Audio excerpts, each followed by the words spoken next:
Hey there, welcome to Life at a Glance podcast. Let me just do my little spiel. I hope that you're enjoying your favorite cup of coffee, maybe your favorite cup of tea, or depending on when you are watching or listening to this episode, maybe you've transitioned over to water, or maybe you just need something stronger. So, in today's episode, I'm going to catch you up in what is happening with Bessie, a decision that we've made, and we're going to talk about all of the decisions that you are making each and every day. So, to catch up with Bessie, we've got her back. We have her back. We got her back last Friday. And there's just something like I've thought about her. So, she actually just flipped 390,000 miles, and I had to take a picture of it. And one of the things I think that just makes me so happy is that Bessie has been really a part of my kids' lives. Like when we got Bessie, I remember I picked her up in Charleston. And funny thing is that when you have a diesel, you turn the key and you let it warm up before then you turn it on. I didn't know that. And so I got in this car with four car seats to drive from Charleston to Columbia, about an hour and a half drive. And I could not get that thing to start. And the guys laughed at me. And ever since then, when somebody works on her, now I go to a diesel mechanic and I don't have to do that. I would say, hey, you know how to start a diesel, right? Because I didn't. And I didn't want them to mess up my starter, right? And so she has been there at pivotal moments in my kids' lives. We have taken family vacations and family trips. Maggie and I, hundreds and hundreds and hundreds of miles traveling the state of South Carolina and North Carolina, Georgia, Virginia, Florida, all for her soccer trips, looking at colleges. There are so many memories in Bessie. Actually, in the very, very back window, there are still, kids put stickers on windows, and I refuse to take the sticker off. And so when I don't have Bessie, it almost feels like something is wrong and we need to make it right. And the state of Bessie, when I dropped her off to Les, was less than, I was livid. I was completely livid that somebody would do that to somebody's vehicle and then just leave it like that. But I trust Les, the guys there, they got her back up and running. And it's funny how, they're little quirks too, right? They're little quirks that you know about your car. And he's like, yeah, I think there's something wrong with the transmission. And I said something and he explained what the situation was. I was like, oh, she does that all the time. And he's like, okay, well, if she does that all the time, she's running like a top and you can have her back. And so we have been riding around with Bessie, but it's one of those things that we have really been dragging our feet. And I'm going to be honest, like whenever I make a big financial decision, my husband and I, we make these big financial decisions, I always drag my feet. We have not purchased a vehicle in like 15 years. And the whole state of vehicle purchasing now is crazy. I mean, you can go with an online resource, you can go to Marketplace, and you can start to kind of get a feel, a vibe. And even someone who's like super, I think, kind of organized and trying to make an informed decision, like which years to avoid, how many miles can I get off of this car, all those sorts of things.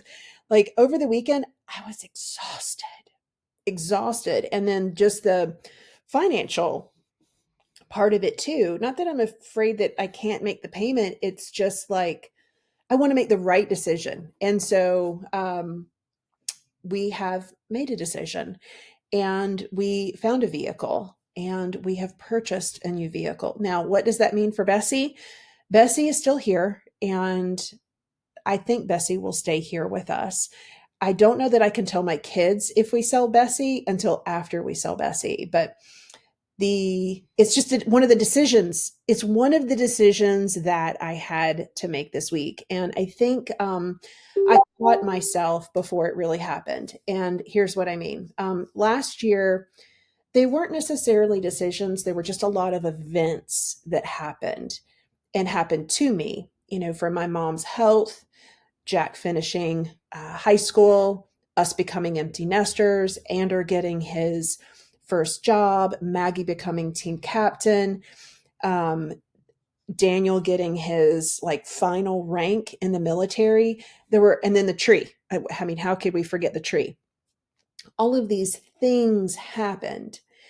And recently, this week, there were so many decisions to make, and they're not all my decisions to make, but I'm involved in that decision making. And it is, are we going to buy a new vehicle? It's really time, and we need to, right? So that decision needs to be made. And I kind of already talked a little bit about the overwhelm of that. Maggie, getting her first job. So she's already got her job before she's even graduated, and helping her make the decision on, we need to go ahead and find a place to stay because our original plan is not going to work out right now.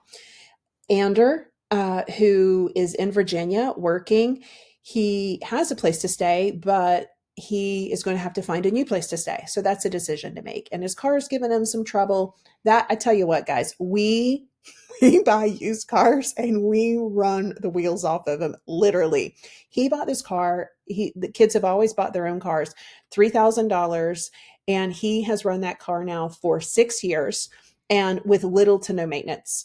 And it's time. It's time he needs a new car. So he's got a couple of decisions he needs to be making. Thomas, and I'm never a big proponent about buying insurance for things, but for the kids, for their degrees actually that they're pursuing in cybersecurity and things like that, they need kind of a specific type of computer. And so for graduation, we do get the kids computers.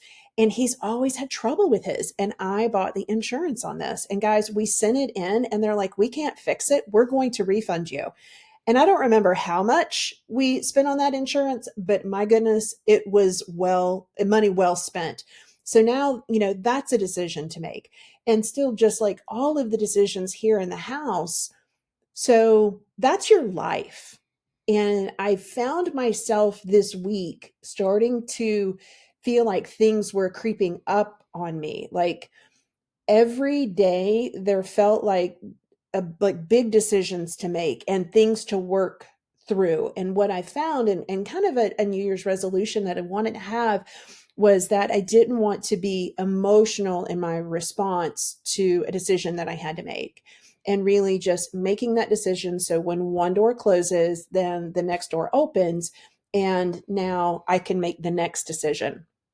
But this week, each day, I felt like I was involved with or making so many decisions. Where does that leave my business? Because the business I need to be making decisions over there too. And there was one morning when I woke up, part of my morning routine is making my coffee. There were 7 interruptions before I got to my coffee pot to make the pot of coffee. And it just started kind of weighing on me. And it's a topic that I want to talk about, is that if all of these things are happening, then how do you have the energy then to stay focused and make the decisions in your business? So I want you to realize, like, decision fatigue is real. And it does drain your energy. The decisions that we were making this week, like it was like a high, it was a low, it was a high, and I would move to the next thing, high, low, high. It's one of those things that I really start to understand when we would go to soccer games. And the soccer games we would go, and it would either be windy or it'd be like really hot or be really cold. So that will drain your energy. But it's that, suspense, and then the endorphin release. Like if they win, they lose, they score, all those sorts of things. And like by the end, like I'm exhausted, right? Draining your energy. These decisions are draining your energy. And there's really nothing that I can do to stop the decisions that I need to be making in my life or help and assist with my kids, and even the decisions Daniel and I need to make here in the house as we start to, transition into the little house, and the big house now is going to be repaired. So where can I help stop the drain? And part of stopping the drain is staying focused inside of my business and literally limiting the decisions that I need to make. And so I'll give you an example. I would say the past 120 days, at least, I have been working with Victor. He's one of my ads coaches. And we have got my ads to a certain point, and there are sticking points for me in putting together the whole strategy that we're implementing. And sometimes, and I've caught myself in making a decision, the decision and what I'm actually doing is a distraction. When I started working now with Laurel Portier as well, or one on one, so I'm working with both of them because I feel like they have two very distinct ways to help in scaling my ads. What Laurel and I are working on, it's literally, this is all I need to focus on. Literally, it's all I need to focus on. And it's coming up with creative ad angles, creative ad images, creative when it comes to copy.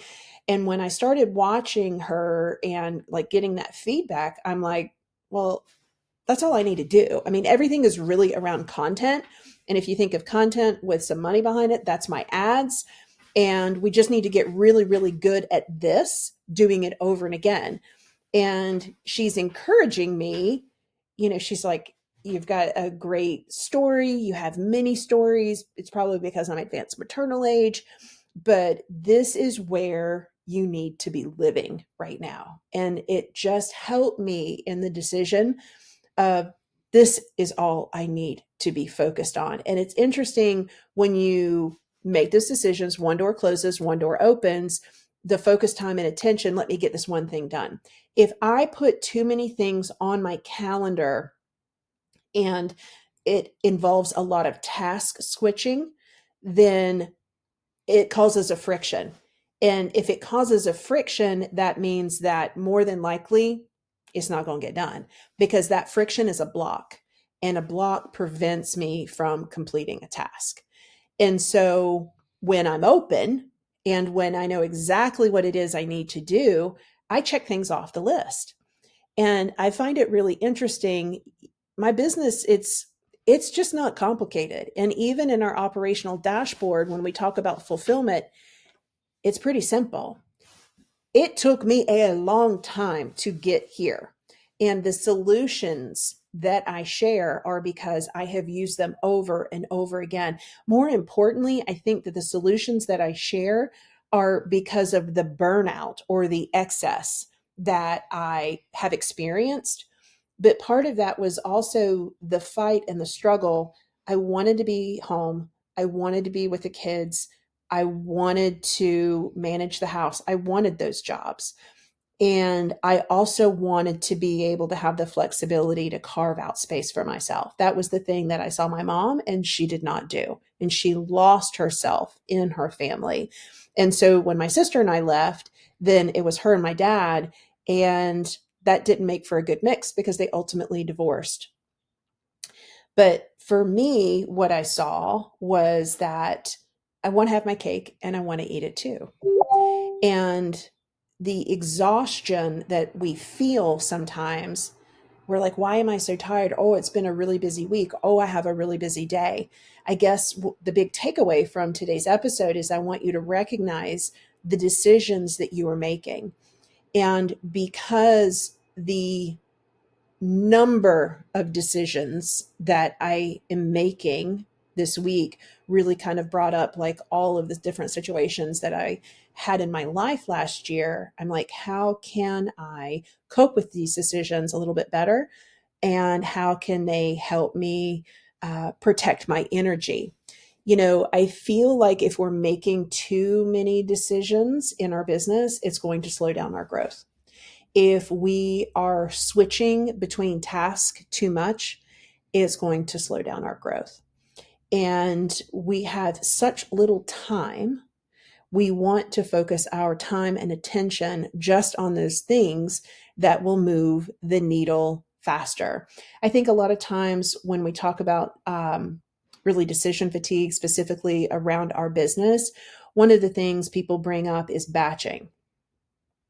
All right. Well, batching means I need to block time. Block time means that I know specifically what it is I'm going to do. A lot of time when I see people post about batching, like I've seen like, we've batched 90 days worth of content. I'm like, good on you, because that feels really overwhelming to me. Or when I hear 108, well, 180 days. I did 180 days of content in a very short period of time. I'm like, good on you, because that feels very overwhelming to me. And I want you to recognize, like, when you see gurus say something, or when you see people post that they have batched, the reason why that feels so overwhelming, not that you're not in a place in your business where you could not do that if you chose to do it, is I think that we're bogged down with so many decisions in our life that we are making. I think one thing that we can do to help with the decision fatigue are using systems, are using processes, are using templates, and creating routines. And if we have a routine, that is the framework that we can plug into. And if we have a routine, we know what to expect. And when we know what to expect, it doesn't matter what decisions are going to come our way that day, even if it's something like, let's go look at a car, or Anders' car is not working, or Maggie has found the rental. It doesn't matter what decisions that we need to make. It's that structure and that's that routine that's comforting, and it does help to protect our energy, because really decision fatigue is all about making the decisions, and the fatigue is the fact that you're just exhausted and you lose energy. And sometimes when we lose energy, we lose that spark that we had, whether it's for our life or for our business. So this was something that was coming up for me this week, literally, like, so many decisions to make. And I'm so proud of myself that I just didn't give you a big word vomit at the beginning of all the decisions that need to be made. But it was funny because it literally, like, 7 different things, whether it's the phone going off, calls, something on the computer, Daniel, the dogs, before I got to my routine, which was my cup of coffee.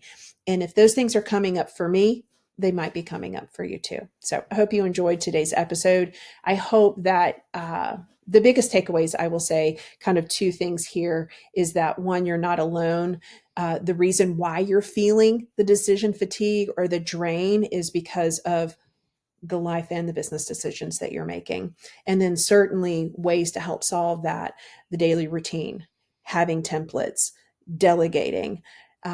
Those are all things that will help reduce the fatigue. All right. So get some rest, and we'll be right back here next week. Take care. We'll talk soon.